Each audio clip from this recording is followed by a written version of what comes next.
Un saludo amigos, buenas noches y felices Pascuas. Bienvenidos a una nueva entrega de Crónica de la Iglesia.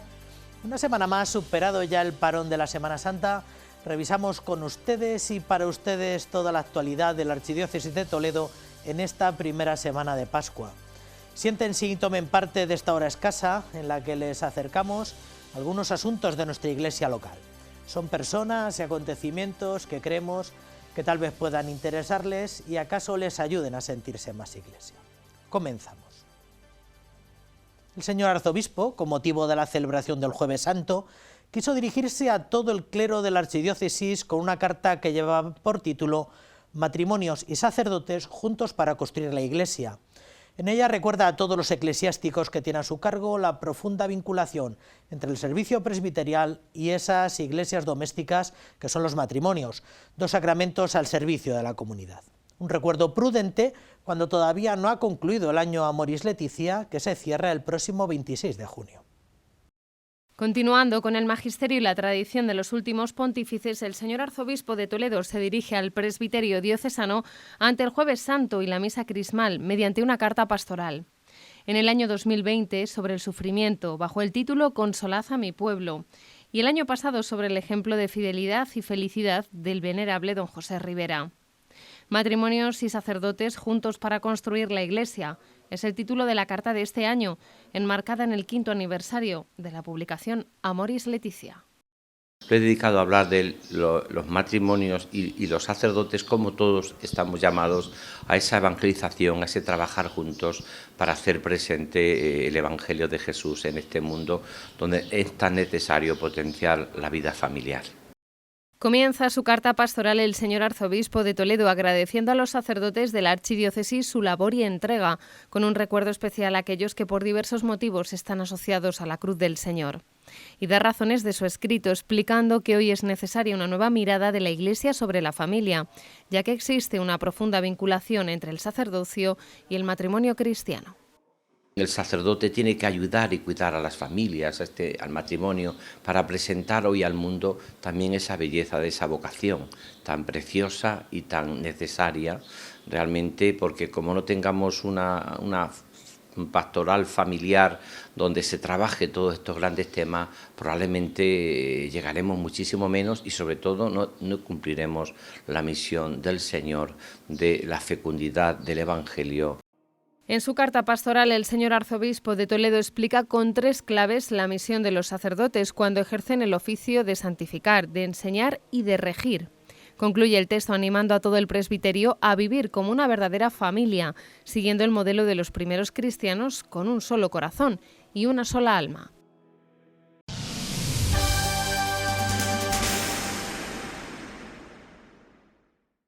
Este 2022 es todavía Año Santo Compostelano, una nueva gracia de Dios que nos ofrece la posibilidad de ponernos en camino y encontrarnos con nosotros mismos, con nuestros hermanos y por lo tanto con Dios.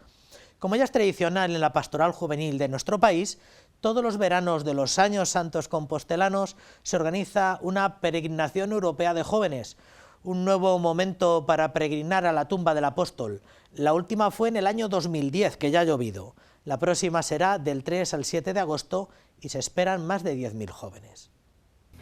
Tras prorrogar el Papa Francisco el Año Santo Compostelano hasta finales de 2022, la Subcomisión de Juventud e Infancia de la Conferencia Episcopal Española recupera la peregrinación europea de jóvenes, que quedó aplazada en 2021.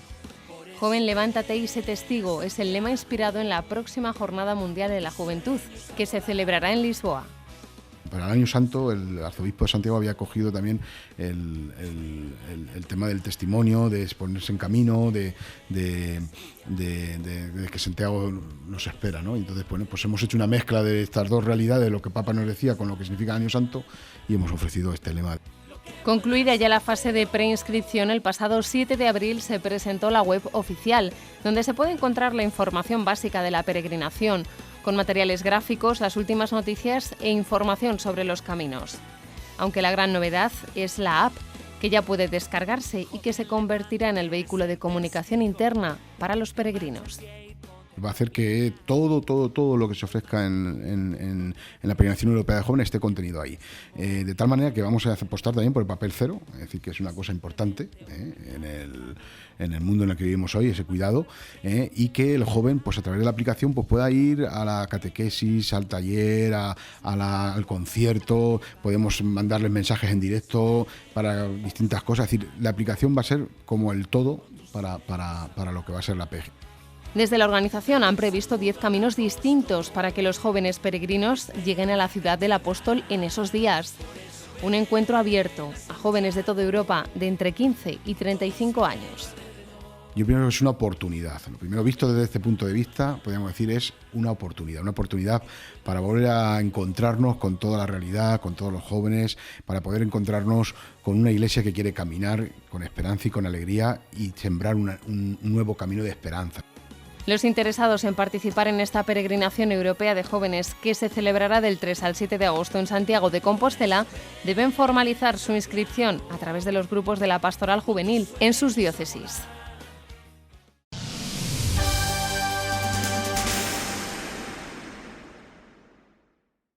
Compromiso, entrega, generosidad, compañerismo y alegría son algunos de los valores que orlan el estilo y el ideario de los colegios y centros de enseñanza diocesanos.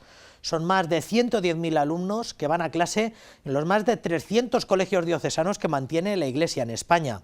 Cerca de 7.000 en los 11 que administra la archidiócesis a través de una fundación. En este último trimestre del curso escolar, la mayor parte de la atención y del esfuerzo se centra en los alumnos de los 2 cursos de bachillerato. Tras terminar la educación obligatoria, los alumnos tienen que decidir si dar un paso más hacia la formación superior universitaria u optar por los estudios de grado a través de la formación profesional. El bachillerato es la puerta de entrada a los estudios superiores, 2 años de formación en la que los jóvenes comienzan a elegir lo que será su futuro profesional, pero también un periodo muy importante para la formación de la persona. Nuestra aportación a la evangelización yo creo que es fundamental como centro católico. Y luego todo eso unido a la formación integral de la persona, pues que buscamos pues esa educación en lo académico, en lo personal, en el acompañamiento con el alumno. El Colegio Diocesano Nuestra Señora de los Infantes oferta para este próximo curso 100 plazas más de bachillerato, que recogen los diferentes itinerarios contemplados por la ley y las optativas, de tal manera que el número de alumnos en clase es muy pequeño. Que ya en bachillerato estamos hablando de un nivel de optatividad tan alto, ellos eligen pues prácticamente la mitad de las asignaturas, que según la optativa de la que hablemos pues podemos hablar de grupos reducidos de 12, 15 alumnos. Igualmente se apuesta por una enseñanza en la que se combinan los conocimientos teóricos y la práctica, con el uso de nuevas tecnologías y otros recursos didácticos y pedagógicos, dependiendo del área del saber por el que se opte.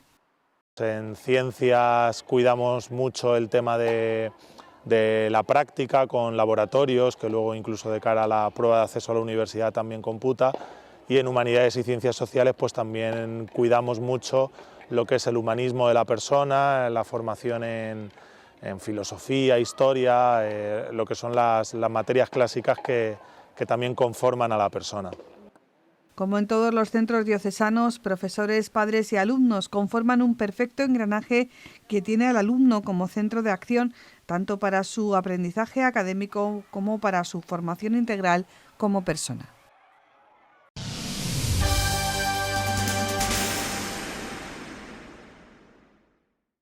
Hace algunos fines de semana se pudieron realizar visitas a un monumento histórico de la ciudad al que razonablemente pocas veces se puede acceder, precisamente porque se encuentra en pleno uso.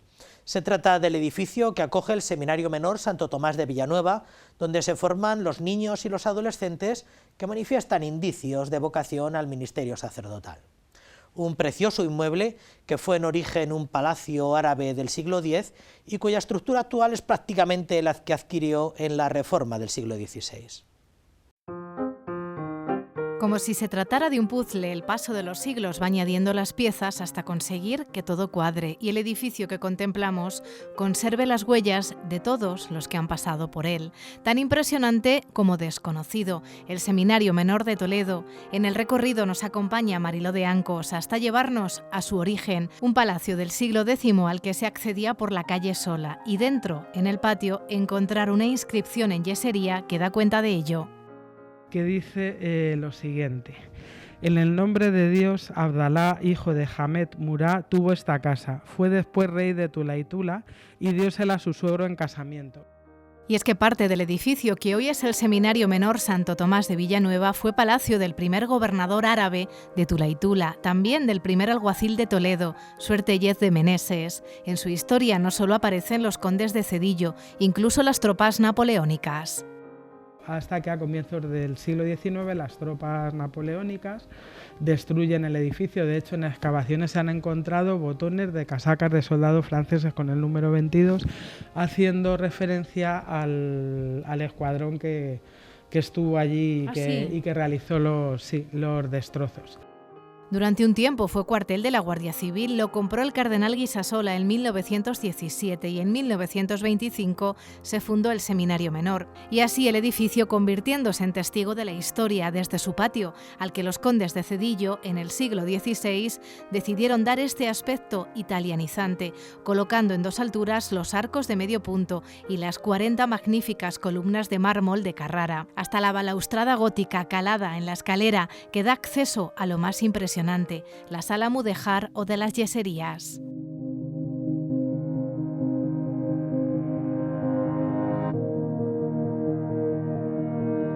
Una explosión de flores y frutos en un jardín donde las figuras humanas ofrecen granadas y guindas y los pájaros parece que se van a posar para comerlas. Entre las teorías de esta representación de figuras humanas, por una parte se dice que puede representar la lucha entre los vicios y las virtudes, ¿sí? Por otra parte que puede representar a los personajes que ya están en el paraíso, o bien que son elementos decorativos. Lo curioso es que de todas las figuras, las que se conserva la policromía, son todas femeninas menos una masculina. ¿Ah, sí? Sí. Y se ve claramente la masculina que tiene sus barbas y las femeninas que tienen sus peinados, sus mantos. Realizadas en estuco y yeso, son tan ricas como lo es el edificio que nos hace dirigir la mirada hacia arriba para contemplar los frescos de la bóveda, en los que Jesucristo entrega las llaves del cielo a San Pedro, o a su retablo, en el centro, un niño Jesús adolescente, que quiere representar el momento en el que el niño Jesús es perdido y hallado en el templo por sus padres, porque como pueden entrar los niños desde que tienen 10 años de edad, desde que se cursa el quinto de primaria, pues al representar a ese Jesús adolescente se podrían sentir más identificados con su modelo a seguir. A los lados del retablo, San José y la Virgen María, y en el altar un cofre de plata con las reliquias del primer rector, el beato José Sala. Y así una institución que lleva casi 100 años formando a niños y adolescentes con vocación sacerdotal, pero que acoge entre sus muros un buen ejemplo del devenir histórico que hace del patrimonio de Toledo una joya de la que queda tanto por descubrir.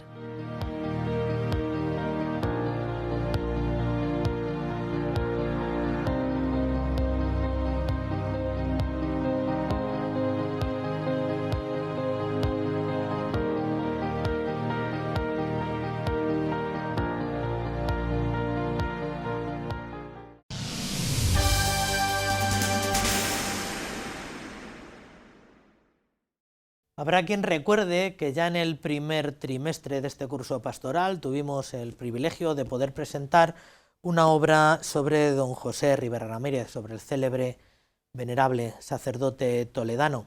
Y ya se nos emplazó a que en próximas fechas, tan pronto como fuera posible, vería la luz una nueva obra con textos personales, con textos y con reflexiones de este sacerdote. Y quedó emplazado para tan pronto como fuera posible. Es cierto que muchos ya sabrán que la han visto en las librerías estas últimas semanas de Cuaresma, pero habíamos aplazado para Pascua la presentación de esto que se llama la liturgia Casa de la Ternura de Dios. Y para presentar la obra y para presentar como siempre a don José, o para recordarnos quién era don José y hasta qué punto ha sido influyente, tenemos el lujo de contar esta noche con el párroco de San Nicolás de Bari, don José Luis Pérez de la Roza. Don José Luis, buenas noches. Buenas noches. Muchísimas gracias por haber querido venir. A ti. ¿Usted qué tiene que ver con el libro? ¿Que ha sido compilador, ha sido editor? ¿Cuál ha sido su tarea en torno a este libro? Bueno, fundamentalmente compilador, porque el libro recoge de base los cuadernos editados a poco de morir don José, pero se les ha añadido textos del diario, que no estaban en los cuadernos, y algunas transcripciones de cintas de retiros de los tiempos litúrgicos que aparecen ahí. Don José Luis, usted es natural de Palencia. ¿Dónde es usted? Bueno, yo nací en Madrid. En Madrid. En la Puerta Toledo. Pero todos le asociamos con el norte de Castilla. Sí, solo un año estuvo mi familia en Madrid en esa época y se volvieron a Palencia, a mi pueblo, Boadilla de Río Seco, de donde he estado toda mi vida y me he criado e incluso luego he estudiado en Palencia. ¿De qué año es usted, don José Luis?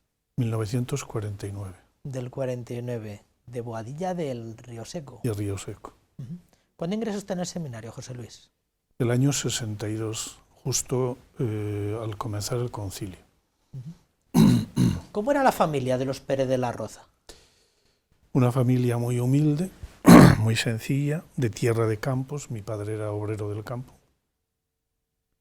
Y en ese momento, cuando yo llego, soy el quinto de 5 hermanos, pero mis 3 hermanas mayores que yo ya habían muerto. Caramba. Entonces, solo vivía mi hermana, que está por encima de mí, y luego viene yo, porque mi madre quería un niño. ¿Todavía vive su hermana? Sí, sí, sí. Y es la familia que le queda, en Palencia. Mi hermana, sí. ¿Cuándo, José Luis, cuándo intuye que Dios le llama al ministerio sacerdotal? ¿Cuándo entra en el seminario? La experiencia de la vocación es clara en un sentido, pero un poco curiosa. Yo era monaguillo, y muy pillo, por supuesto. Pero una cosa que tengo siempre grabada es la experiencia de aquellas misas de mañana antes de la escuela, cuando yo llegaba a la iglesia, que hacía un frío en invierno que puedes imaginarte, sí. Ver al cura rezando en los 2 escalones del presbiterio con una luz que encendía así apretando y aflojando la bombilla, rezando el oriario. El sagrario encendido. Esa imagen la tengo grabadísima. Y yo llegaba a las 8 de la mañana, 8 y poco más, porque a las 9 había que estar en el colegio o en la escuela, y me lo encontraba. Yo rezaba lo que rezaba y me iba a la sacristía a jugar hasta que empezaba la misa, y al acabar la misa íbamos a la escuela. Total, que... Allí apareció un poco la ida del sacerdote. Sí. El trato con él, que fue el cura de mi pueblo durante 30 años, mis 30 años que yo recuerde. Era muy grato, muy cercano, muy familiar. Íbamos a su casa, a su huerta, muy cercano. Nunca nos reñía y le hacíamos cosas. Y ese trato, y el trato que yo veía con la gente, y sobre todo con los enfermos y los pobres. Qué bien. ¿Cómo se llamaba? Jesús. Don Jesús. Taínos. Total, que usted... Y en un momento concreto, cuando aparecieron las becas, aquellas primeras de oportunidades, mis padres, orientados por los maestros, me dijeron que este niño tiene que estudiar porque vale. Y yo dije, o voy al seminario o de aquí no me muevo. Les choco un poquito. Sí. Yo le iba a decir, cuando usted dice me voy al seminario, ¿cómo lo viven en casa? Bien, lo recibieron bien, porque mi familia era radicalmente religiosa, no muy expresiva en las manifestaciones, pero ahí hay algunas anécdotas que no voy a contar ahora, pero lo recibieron bien, y además el cura habló con ellos y bueno, pues arregló todo para que yo me fuera al seminario menor de Carrión de los Condes con 12 años. Que el seminario menor de Palencia no estaba en Palencia, no, en Carrión de los Condes. Entonces estaba en esa gran finca de Carrión de los Condes, ese monasterio de San Zoilo. ¿Cuántos menores había entonces en ¿El Palencia? seminario menor? 360. Mi curso empezamos 121, primero de latín. Y se ordenaron finalmente... 7. Claro. Porque pasamos el mayo francés, sí. 68, los 70 y la asamblea conjunta y todo eso. y al 74 que me ordené, pues llegamos 7. Es una experiencia muy habitual en su generación, que todos los que entraron después de todas aquellas marejadillas pues fueron pocos, aquí en Toledo y en toda Tierra Garbanzos. Finalmente, ¿usted se ordena cuándo? El año 74, el 21 de junio. ¿Y canta misa en su pueblo? En la parroquia San Miguel. Bueno, no canté misa. No. No celebré. No. Yo simplemente, era sábado el día 21 de junio, fui a mi pueblo, ese día celebré la misa y mi párroco concelebró y yo dije que aquí estábamos y ya está. Y ya no está. hubo más fiesta. Todo esto venía a cuento de José Luis. ¿Cuándo conoce usted a don José? El año 70, en mayo, le nombran a don Anastasio Granados, obispo residencial de Palencia, en mayo. Y en septiembre, al comenzar el curso del seminario, se lleva a Palencia a don José Rivera. Y allí le empecé a conocer. Primero en un trato normal, la misa, la predicación, o el trato más personal, y así fue creciendo durante esos 4 años de teología, que comenzaba yo la teología el año 70. De algún modo fue su director espiritual en los años más decisivos. Sí, los 4 años, y desde el principio. Cuando usted es ordenado sacerdote, se pone a disposición de la diócesis de Palencia, como no podía ser de otro modo. ¿Y cómo son los primeros años de su sacerdocio? Los primeros años de sacerdocio, que yo tenía mucho la impresión de que era y estaba muy verdecito y muy poco, por incluso todo lo que habíamos pasado y algunas otras cosas, ese verano de la ordenación, el obispo me dice que me vaya a estudiar teología espiritual a Burgos.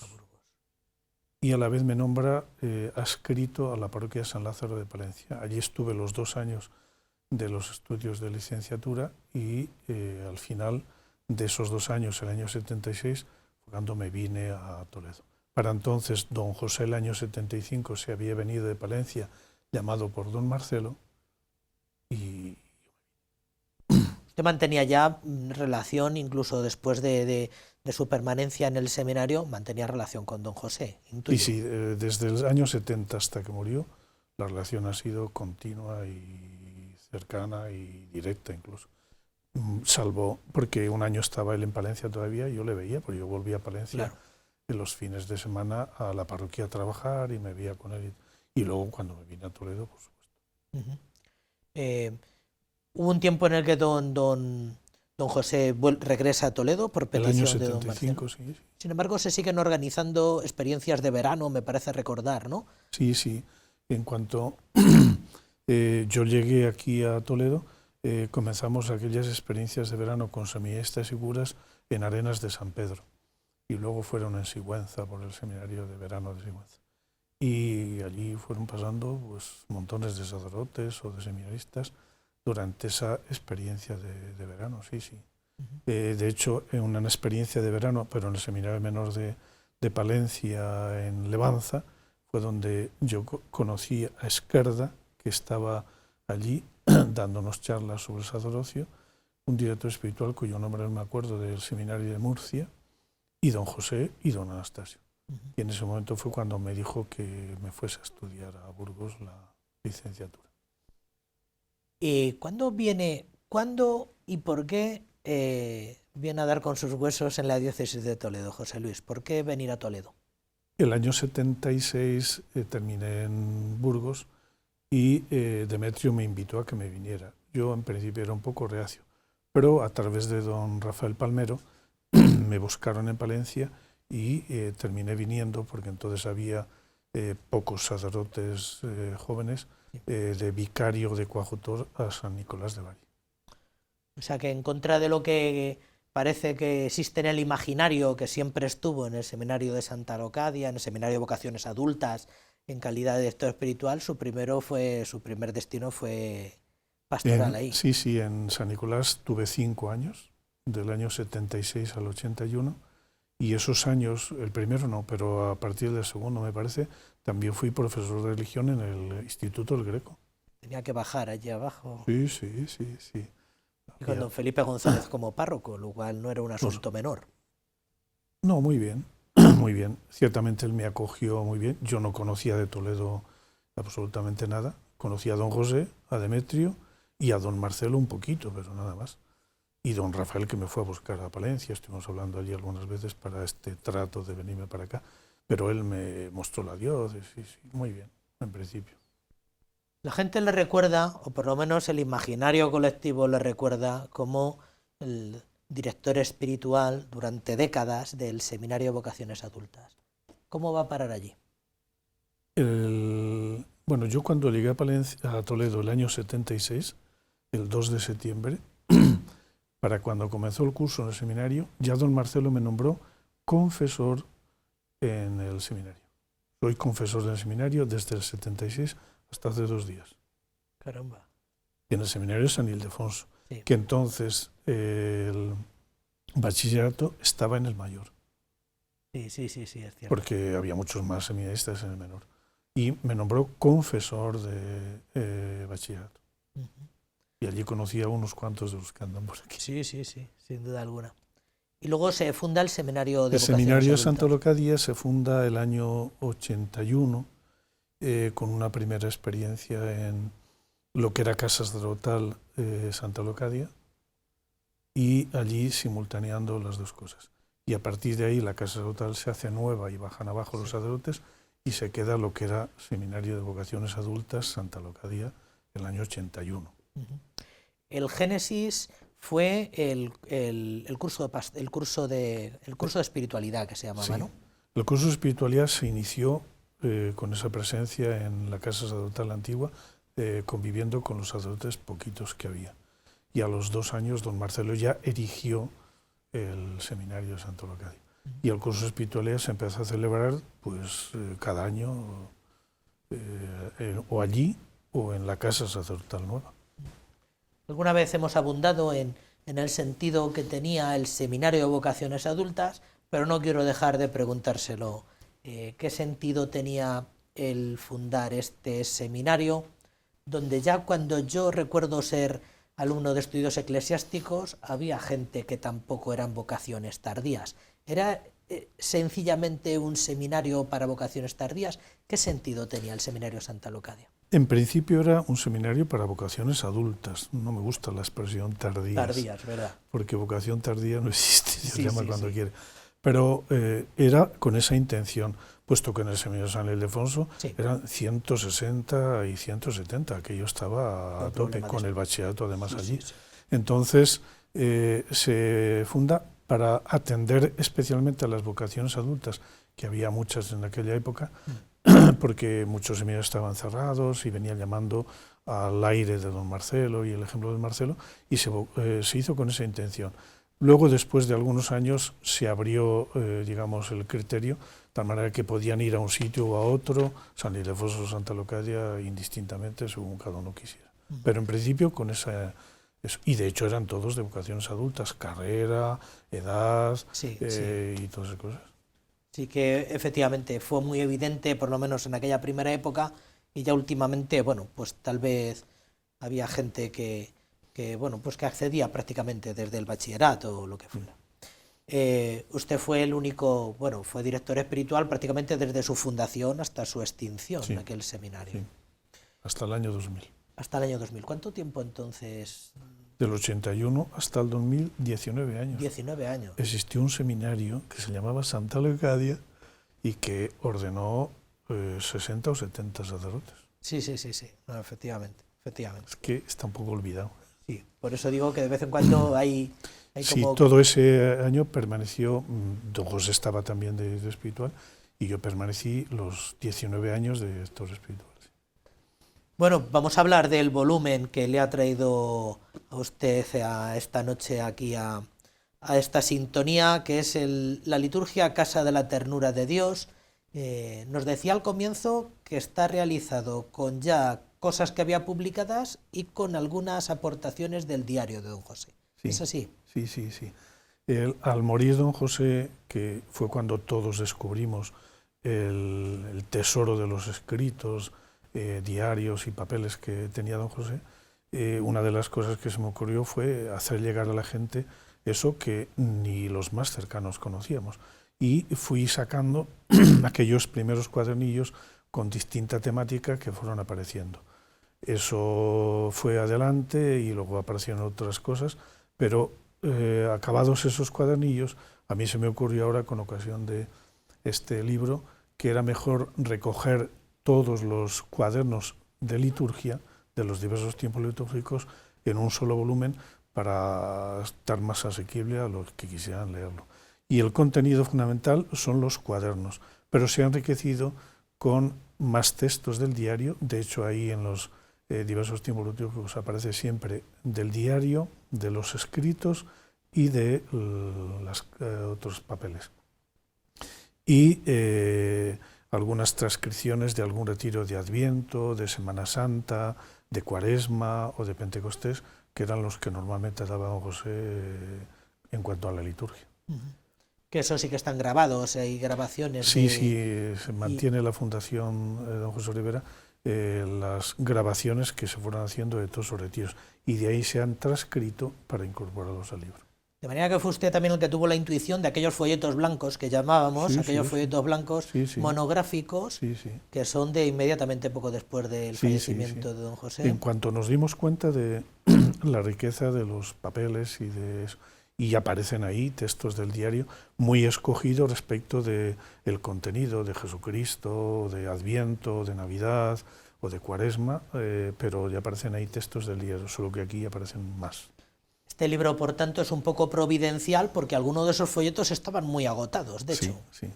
El de Semana Santa, el de Cuaresma, por ejemplo, estaba bastante agotado. Sí, el de Cuaresma estaba agotado y algunos otros, y además poco asequibles en ese sentido.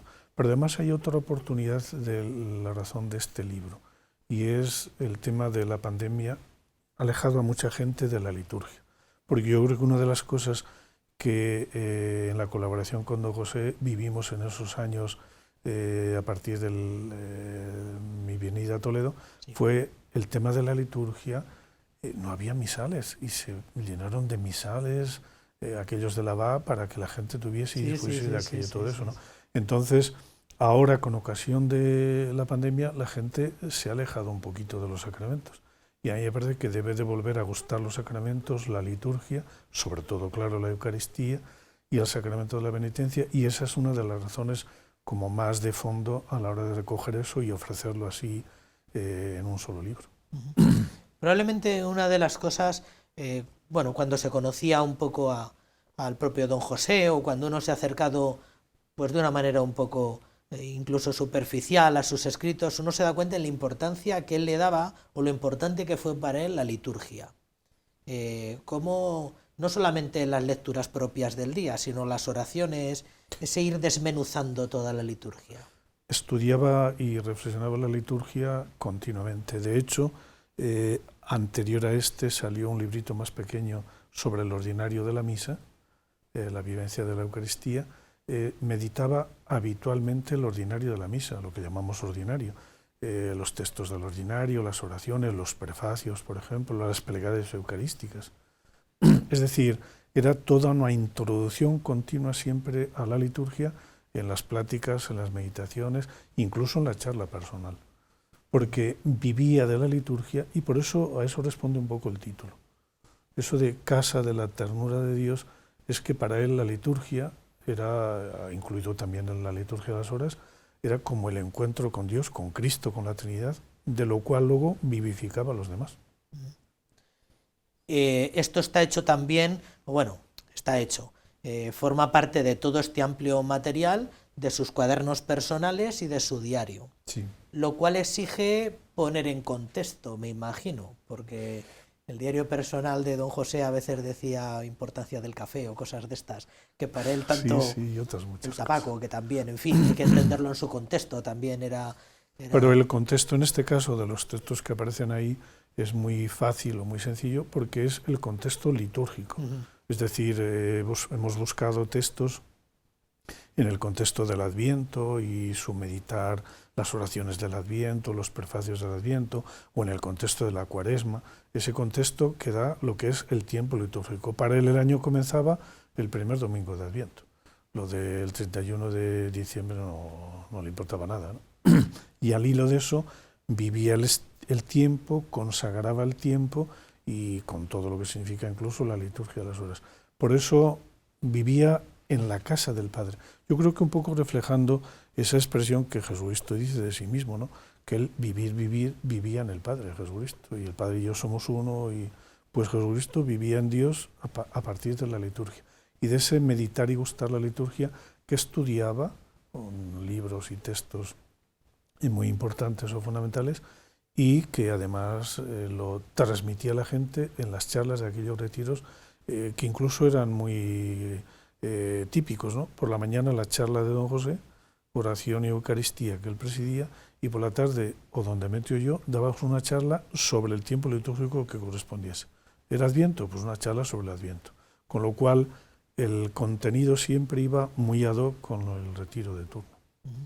La gente que se acerca a este volumen encontrará que es muy intuitivo. Una primera parte sobre el año litúrgico, sí, ¿verdad? Sí, y después una parte por cada tiempo fuerte. Sí, Adviento, sí. Navidad, Cuaresma, Semana Santa. Se ha buscado en los contenidos incluso equilibrar un poco las páginas, porque él tiene mucho más escritos y cintas sobre Adviento y sobre Cuaresma y Pentecostés. Pero se ha buscado un equilibrio para que la paginación resulte en el sentido equilibrado. Y lo pueden encontrar ya en librerías de referencia. En la librería pastoral lo tienen o pedirlo por eso. Incluso pueden descargarlo gratis por ahí. Sí. En Ediciones Trévedes es el editor, sí, pero me imagino que la fundación es la que puede ofrecer todo esto y mucho más. Sí.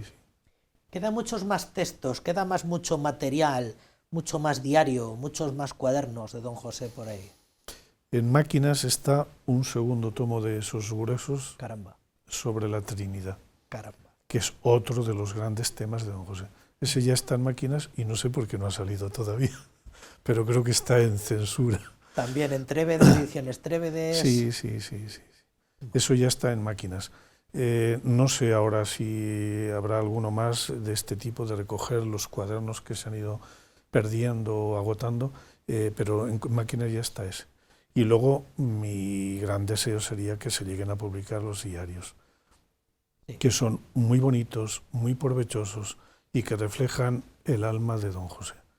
Esa impresión que la gente tiene o suele tener de él, los que le conocieron más o menos, de un poco raro y un poco lejano y un poco especial, en el diario, que es muy personal, él no escribía para publicarlo, se vuelca el alma verdadera de don José, y es muy rico y muy contenido.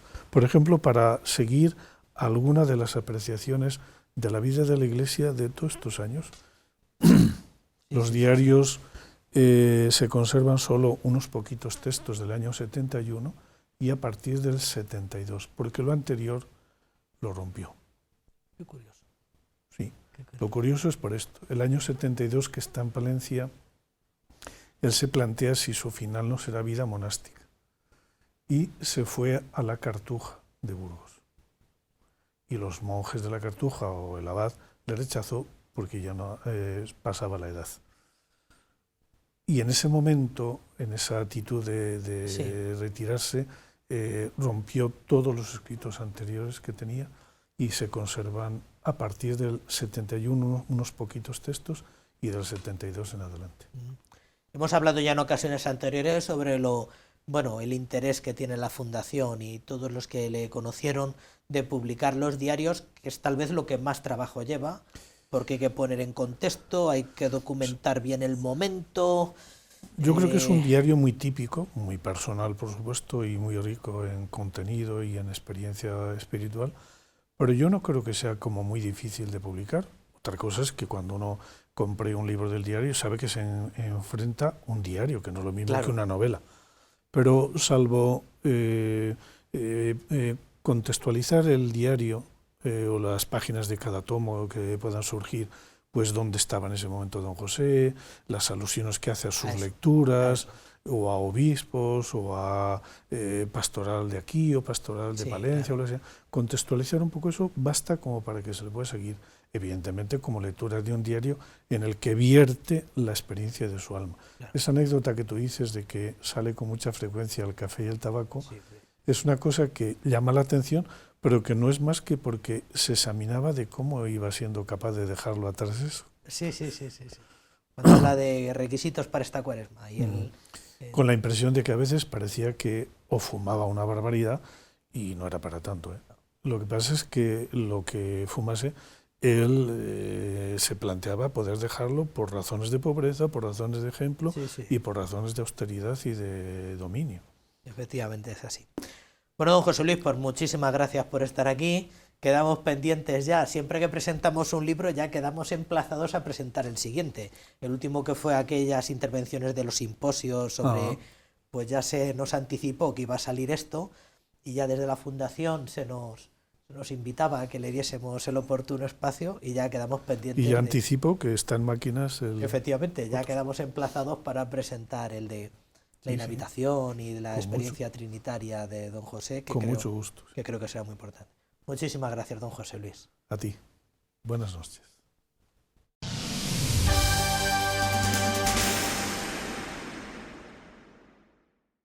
Una de las tradiciones más arraigadas en la piedad popular de los toledanos es la de las romerías. Se desarrollan de abril a mayo y tienen como centro la devoción a la Madre de Dios en algunas advocaciones. Una de las más antiguas es la romería de la Virgen de la Cabeza, el último domingo de abril. La siguiente, la de la Virgen del Valle, el primer día de mayo. Para el segundo domingo de mayo se deja la romería de la Bastida. Y todo esto sin olvidarnos de la salida de la Virgen de la Salud por las calles de la ciudad. Termina la Semana Santa y llega la primera procesión. 2 años después, la Virgen de la Salud volvió a salir a las calles arropada por los toledanos. Desde la iglesia de Santa Leocadia, bajando la empinada cuesta, en el primer momento de un recorrido que tiene mucho de tradición, hasta remontarse al siglo XVII como recuerdo de su protección a los toledanos durante la peste del año 1614. 400 años después, una pandemia nos había impedido honrar a la Virgen María en sus distintas advocaciones. La devoción vuelve a reflejarse en las populares romerías que transcurren desde la Pascua hasta la festividad del Corpus. La primera de ellas, la Virgen de la Cabeza, y la primera referencia documental de su ermita en 1575, cuando Luis Hurtado de Toledo narra su edificación en un monte pequeño sobre los molinos del Tajo. La advocación se debe a la que ya existía en Andújar, que en esa época contaba con gran devoción. A comienzos del siglo XX fueron tomadas las primeras imágenes. Fecha marcadísima en el calendario, el 1 de mayo los toledanos vuelven a acercarse hasta la ermita del Valle para participar en su tradicional romería, cruzar el río, tocar la campana, jugar a las quínolas, una jornada cargada de significado que ha sabido evolucionar. No hay más que retroceder en el tiempo para comprobar estampas de finales del 19 o del 20 y establecer esas diferencias entre el antes y el ahora. Y devoción muy arraigada también a la Virgen de la Bastida, con referencias a su cofradía desde 1609. La imagen primitiva fue destruida en la Guerra Civil, la actual de 1942 la hizo Guerrero Malagón. Y como las romerías van asociadas a las tradiciones, en su día se invita a comer patatas con conejo y se juega las quínolas. También en el tercer domingo de mayo, el día de la romería del Santo Ángel Custodio, que permite abrir al público este maravilloso cigarral. Existió una anterior ilustre cofradía, pero la que actualmente pervive fue fundada el 4 de marzo de 1888. Y guarda similitud con la Virgen del Rocío, la celebración de su romería también el tercer domingo de mayo. Devoción reciente, la hermandad muy numerosa se fundó en los 80 y tiene el Sin Pecado en el convento de San Antonio. Y popular también la romería de la Virgen de la Estrella, la única en una ermita intramuros de la ciudad. Se cree que fue construida por el gremio de hortelanos en el siglo XIV, pero en 1555 sus ordenanzas fueron ratificadas por el cardenal Siliceo. Se acerca mayo. Desde hace siglos la Iglesia dedica este mes a honrar a la Virgen María, una devoción que en Toledo se refleja en la celebración de sus romerías, que traigan esperanza después de tiempos difíciles.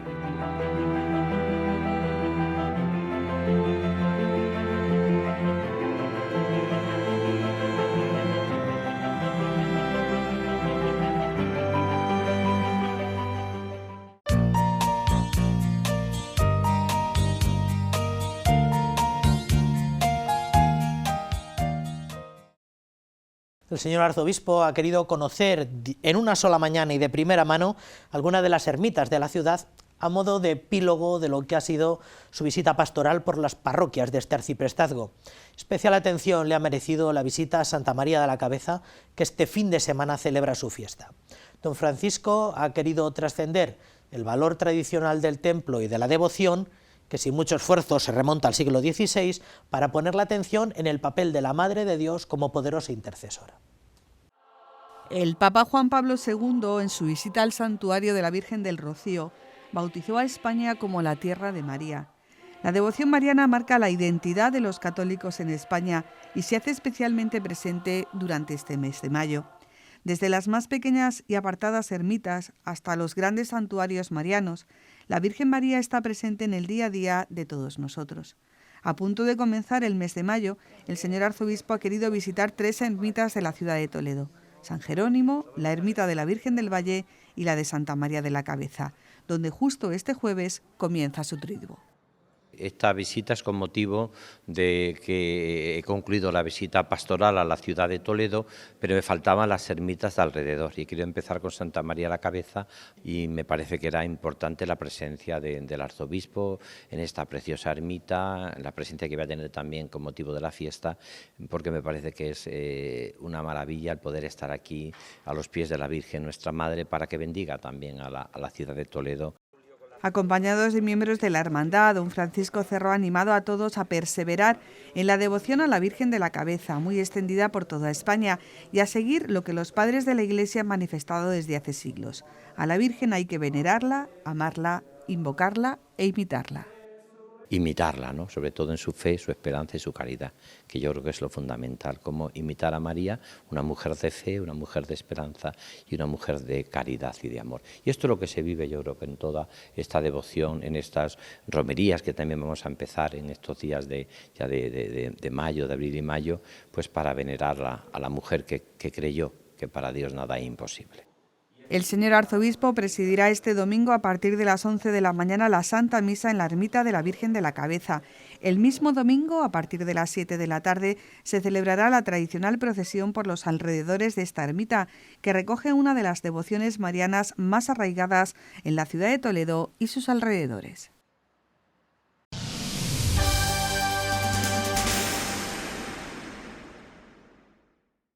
Con el lema Volvemos a encontrarnos, se celebra este fin de semana en el Teatro Cervantes de Sonseca la 14ª Jornada Diocesana de Voluntariado.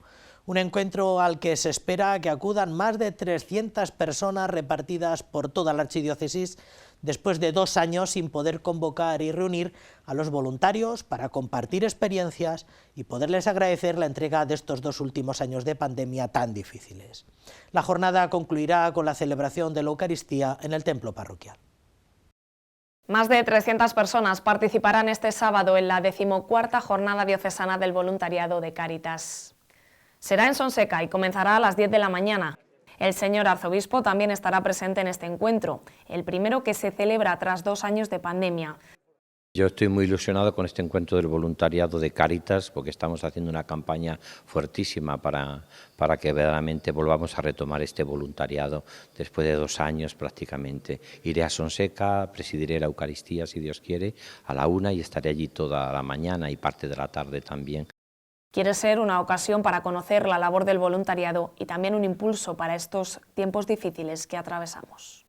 El voluntariado de Cáritas es un balón de oxígeno en estos momentos de tantas necesidades, de tantos problemas, de refugiados, de inmigrantes, de personas con problemas, con sufrimientos. Yo creo que el voluntariado de Cáritas puede ayudarnos en estos momentos mucho a la Iglesia y a toda la sociedad, pues a presentar ese rostro misericordioso y de amor de Jesús con los pobres y con los que sufren. Volvemos a encontrarnos es el título de esta jornada que se celebrará en el Teatro Cervantes de Sonseca y al que acudirán voluntarios de toda la Archidiócesis de Toledo.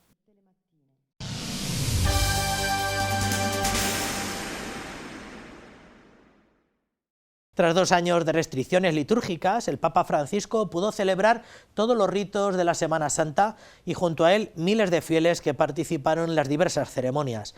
El ambiente estuvo marcado por el deseo de paz y las reiteradas referencias a la guerra en Ucrania.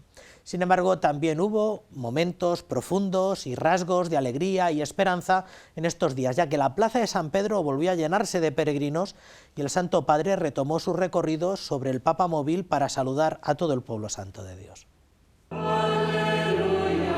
El domingo de Resurrección los fieles atiborraron nuevamente la plaza de San Pedro, celebraron la misa y recibieron la tradicional bendición Urbi et Orbi.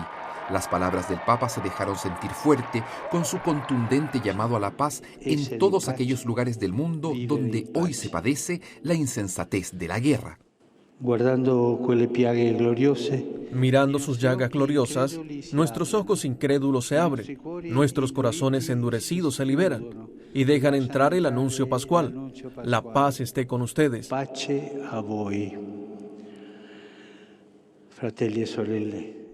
Hermanos y hermanas, dejemos entrar la paz de Cristo en nuestras vidas, en nuestras casas, en nuestros países. Los festejos se prolongaron el lunes de la octava de Pascua con la oración del Regina Coeli, que anuncia a la Virgen María la resurrección de su Hijo. Y por la tarde, más de 100.000 adolescentes italianos se encontraron cara a cara con el Papa Francisco. Se trató de una verdadera fiesta de gozo en que el sucesor de Pedro dialogó con los jóvenes y les pidió no tener miedo a los desafíos de la vida. Fue una explosión de alegría, canto y compartir. Un signo de esperanza en el mismo lugar en que hace 2 años Francisco imploró el fin de la pandemia y que hoy hace pensar que la vida puede volver, con la gracia de Dios, a su normalidad.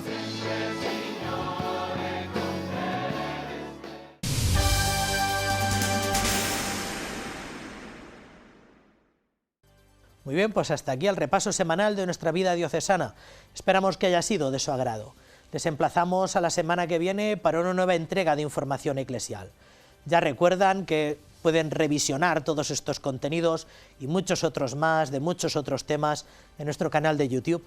Quédense por ahora con la mejor programación que somos capaces de ofrecerles desde el canal diocesano de televisión.